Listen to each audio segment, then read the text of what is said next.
पाकिस्तान का general seat पे,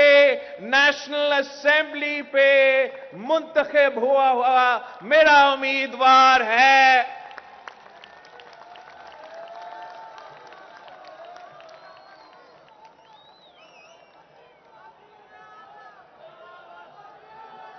और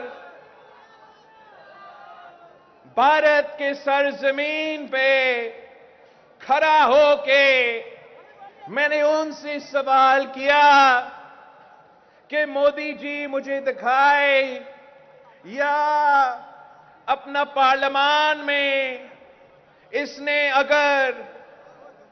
किसी एक जनरल असेंबली की सीट अपना भारत में जो मुख्तलिफ अक़लियत के कम्युनिटीज हैं उनमें से एक भी मोदी सरकार का जमात का नुमाइंदगी नहीं कर सकते, तो जो पाकिस्तान को एक इंतहा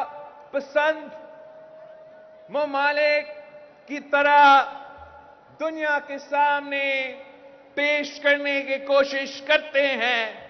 जो हमारे खिलाफ साजिश करते हैं, जो पाकिस्तान का किरदार कशी करते हैं, उनका जवाब पाकिस्तान पीपल्स पार्टी है। उनका जवाब थरपारकर के अवाम है। मोदी सरकार को जवाब पाकिस्तान पीपल्स पार्टी के थर के जियाले हैं।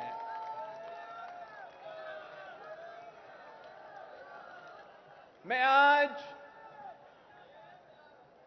इस खुशी के मौके पे आपके साथ हूं और आपको मालूम है कि इलेक्शन स्केड्यूल तो अभी तक नहीं आया,